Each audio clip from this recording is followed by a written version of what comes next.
viajando se fortalece el corazón, pues andar nuevos caminos te hace olvidar el anterior. Ojalá que esto pronto suceda, así podrá descansar mi pena. Hasta la próxima vez. Una vez por semana, tomamos la ruta y nos dirigimos a algún pueblo de la región.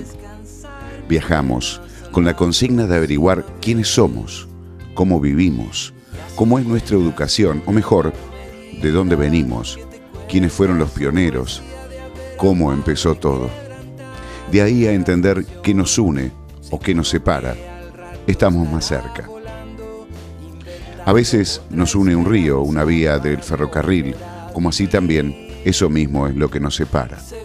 A veces no hace falta construir un puente para sentirnos más cerca, sino que hay que construirlo para que nos comunique con otros pueblos que, como nosotros, tienen su historia.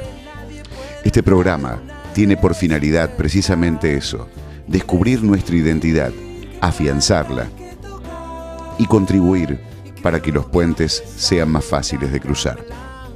Muchos pueblos se fueron estableciendo porque sí, allá en un desolado lugar donde el acceso era casi imposible.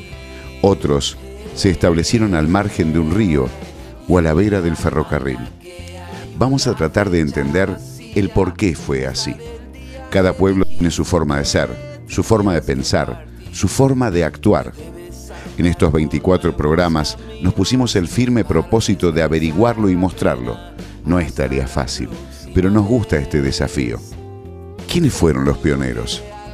¿Cuál fue la primera escuela? ¿El primer comercio?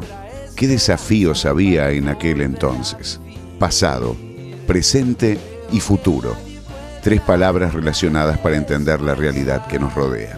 Utilizando la tecnología usamos un GPS y una vez en el lugar apelamos a la memoria colectiva, fotográfica y de archivo para reflejar el pasado, presente y futuro de cada pueblo o ciudad.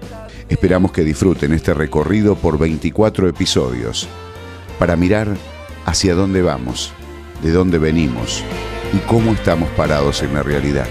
Bienvenidos a GPS 20, buscando nuestra identidad.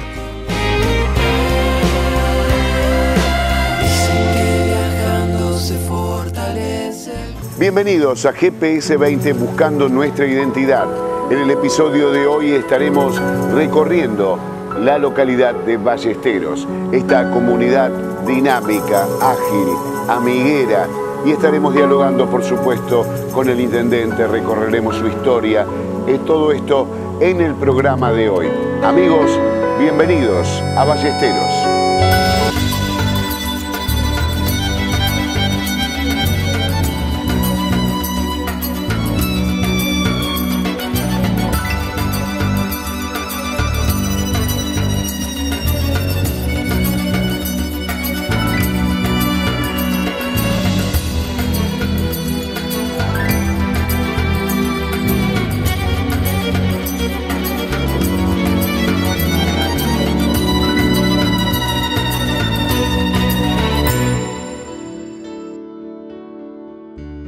Ballesteros es una localidad situada en el departamento Unión, provincia de Córdoba, Argentina.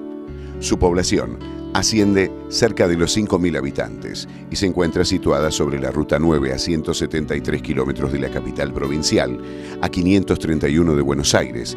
Por la misma ruta, dista 27 kilómetros de la ciudad de Villa María y 30 kilómetros de la cabecera departamental. La principal actividad económica de la localidad es la agricultura, seguida por la ganadería, siendo el principal cultivo la soja. Existen numerosos establecimientos agrícolas como plantas de silos, criaderos, plantas de elaboración de alimentos balanceados. También una nutrida industria metalúrgica. Esta industria se encuentra estrechamente relacionada con el campo. Su fiesta patronal es el día 19 de marzo. Entre las personas famosas oriundas de esta localidad se encuentra con el cantautor de tango Rubén Juárez y el futbolista Javier Arbalelo. Orlando Brusa es el intendente de Ballesteros y nos cuenta cómo fue su infancia en el pueblo. Bueno, yo soy nativo de este lugar, nada más que bueno, mis comienzos se desarrollaron en zona rural. Mis padres tenían su actividad rural y bueno, allá fui creciendo, haciendo toda mi infancia hasta los 15 años. Hice todo mi colegio primario en una escuela rural, 25 de Mayo, Campo Crespo, hasta séptimo grado, en aquel tiempo. Y bueno, después con el sacrificio que significaba a veces lo que eran los medios de transporte, que no lo había, que no tenían las comodidades necesarias. Bueno, uno siempre, como es común, si en la zona rural el transporte o era el caballo o era el sulky, ¿no es cierto? Pero bueno, después yo tenía la posibilidad de que los maestros venían de la localidad, iban hacia la zona rural y tenían un autito, y bueno, yo me llegaba hasta la calle donde ellos pasaban y ahí me transportaban hasta la escuela primaria. Y después, bueno, 3 años lo hice hacia la localidad, también agradeciendo a una familia vecina, que ellos eran muy de venir todos los días a la localidad, y bueno, aprovechábamos a la familia Coco Martínez, señora Ana, y la familia, bueno, agradezco porque tiene mucho que ver ellos en esa posibilidad de continuar los estudios hasta tercer año, y después, bueno, ya nos vinimos hacia la localidad, y bueno, continuamos. ¿Cómo era Ballesteros en su niñez? Y Ballesteros tuvo una década de creciente desarrollo en los 60. Después, bueno, ya llegó ya mediados de los 70, en donde, bueno, tuvo un decaimiento sobre la parte industrial. Acá hubo industrias muy fuertes, muy importantes, y eso le dieron un desarrollo interesante a la localidad. Después vino el decaimiento, la ida de muchas familias buscando su futuro a ciudades importantes, Córdoba, Buenos Aires, y bueno, después, bueno, vino un amesetamiento, y bueno, lo importante es que quedaron en algunas industrias, y eso hizo que fue un pueblo que con altibajo fue creciendo. ¿Cómo se divertían antes? En otros tiempos se hacían las exposiciones, Yo recuerdo acá en la avenida principal se cerraba la avenida y bueno, y se mostraba todo lo que la industria ofrecía en su tiempo, porque como te decía, tenía, ¿no es cierto?, una importante prosperidad, pero eso hacía que se fue perdiendo esa modalidad. Ya hoy es otro tipo de característica para mostrar, ¿no es cierto? Pero bueno, también las fiestas patronales es bueno, el patrono del pueblo, San José, las tradicionales procesiones, donde antes seguramente era más multitudinario, había más gente que se volcaba, ¿no es cierto?, las calles para acompañar el paso del santo patrono. Pero bueno, yo creo que también esas costumbres por ahí han ido variando, hay otros tipos de alternativas, y bueno, pero de todas maneras se sigue, eso se sigue respetando. Cuéntenos de su vocación periodística. Es la vocación.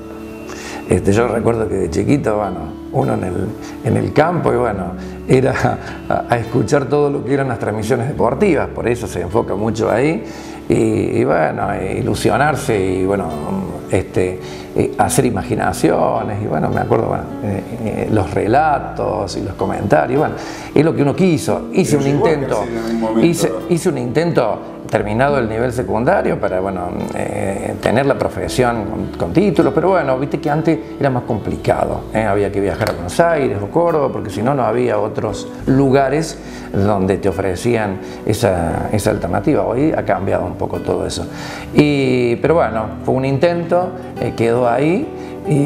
Pero bueno, yo a través de los medios locales, a través de Ramón Heredia, con FM Fénix y con Cocho Latino, con Polaris, bueno, tuve la oportunidad de hacer lo que uno, la vocación, le dice, a cambio de nada, porque bueno, lo que uno vive tiene que trabajar de otra cosa, y eso, bueno, lo hacía con esa vocación. Y bueno, me acuerdo cuando empezó las transmisiones de Ramón Heredia en la Fénix, bueno, y hacíamos todos los días un diario deportivo, y bueno, después ahora con Latino, hasta hace muy poquito, hacemos unas transmisiones siguiendo talleres de ballesteros en la campaña de la Liga Belvigense, y vamos por todas las canchas y hacemos las transmisiones.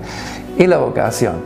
Por ahí en este tiempo, con esta responsabilidad, y uno lo sigue haciendo, no es que trate de despojarse de la responsabilidad de que tiene uno en el cargo, pero lo hace un poco como un cable a tierra. Uno va, una descarga entonces, y bueno, viste, cuando es vocación no cuesta, parece que uno lo hace sin darse cuenta, sin tanto esfuerzo. José Rolando Bustos es electricista de profesión e historiador por vocación y entretenimiento. Jubilado activo, es decir, continúa trabajando y continúa investigando sobre la historia de su pueblo. ¿Cuándo se crea Ballesteros? Y Ballesteros arranca en el siglo XIX, en el año, no estoy muy seguro si es 66 o 1867, ahí está.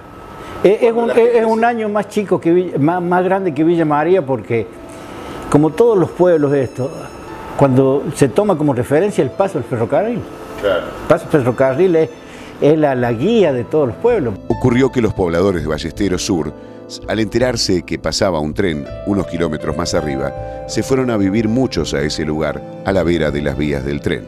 Porque ahí en Ballesteros Sur, ahí existía una posta. Fíjese usted, una posta del camino que iban a Córdoba, al Alto Perú, todos esos caminos, que ahora el tan comentado Camino Real que hay ahí en Córdoba, la salida de Córdoba. Bueno, ahí en Ballesteros estaba, el nombre del pueblo se debe a que había una posta que era de los hermanos Ballesteros, una familia española. Después, cuando pasa a 5 kilómetros el ferrocarril, la gente se vino acá y el referente que hay de ese tiempo es un señor Eloy Villarreal, una de las familias más antiguas que había, que hizo un rancho ahí, ahora donde está en la entrada del pueblo el ferrocarril, la entrada del ferrocarril, que hay una verja y un portón grande, y ahí había, hasta cuando yo era chico y hasta hace poco tiempo, había el Pozo del Agua. El Pozo del Agua estaba. Él había hecho un rancho ahí, y bueno, se vino a vivir ahí y alrededor de eso nació el pueblo. ¿Qué era el Pozanjón? El Pozanjón era un semisurgente, natural. Y ahí siempre había un pantano. Hay historias, muchas historias populares, digamos, que dicen que se traga una chata con unos caballos. Un pantano que tal es así la importancia que tenía que los ingleses hicieron un puente. Ahí, hicieron un puente bien fundamentado y bueno, ahí pasa el ferrocarril, sí, pasa el ferrocarril. Y bueno, nosotros, el Pozanjón era el ícono de los chicos de ese tiempo. Yo le hablo de la década del 40. Está bien, está bien. Cuando yo tenía 5 años, 6, todo el día en el Pozanjón, íbamos siempre al Pozanjón, a pescar. Íbamos a pescar. Yo a veces les cuento que una vez sacamos un langostino, porque era toda agua del río, esa agua de lluvia, digamos, agua dulce. Y ahí descargo todo el nivel del pueblo de la lluvia, los grandes niveles y las crecientes del río Tercero también, convergían en el Pozanjón. En la década del 40, ¿cuáles fueron los primeros negocios? Había 5 importantes firmas, que cuando yo era chico ya estaban, ya hacía tiempo que estaban. Una era Mora y Compañía. Mora y Compañía era una casa muy grande. ¿A qué se dedicaba? Ramos Generales. Ramos Generales. Sí, Ramos Generales. Había otra firma, Butet y Journet. También Ramos Generales. Había otra firma que era, que fue un poco después, Salonia. Salonia. También eran cerealistas y tenían, todos eran cerealistas, tenían galpones, en el predio del ferrocarril tenían galpones, donde iba la cosecha, ahí, claro. Compraban la cosecha y iba ahí. Se cargaban directo del tren. De ahí. Claro, de ahí cargaban el tren. Pero los camiones eran contados, los camiones en ese tiempo. Había las chatas o los carros, las chatas con caballo, que cargaban a veces 100 bolsas. Era un espectáculo ver. Yo vivía justo frente a la vía, ahí a 1,5 cuadras de la entrada del ferrocarril, y veía no sé, 8 o 10 caballos, las tiraban, eran chatas altas, esas ruedas altas, chatas que no existen más, por supuesto. Y bueno, venían al tranco del caballo, venían a las 5 de la mañana, llegaban y formaban ahí en los galpones, donde entraban a los galpones, formaban ahí largas colas esperando que las descargaran. ¿Cómo se divertían? ¿Había energía eléctrica en 1940? Muy importante era el 25 de mayo, la fiesta de la cooperadora escolar. La cooperadora escolar presentaba la fiesta a beneficio, bueno, para la copa de leche de la escuela y comprar cosas para la escuela. Entonces, los niños eran los que actuábamos los niños. Gracias a Dios me tocó muchas veces actuar en esas veladas que hoy les recuerdo con mucha nostalgia porque eran cosas que uno iba aprendiendo, ¿no?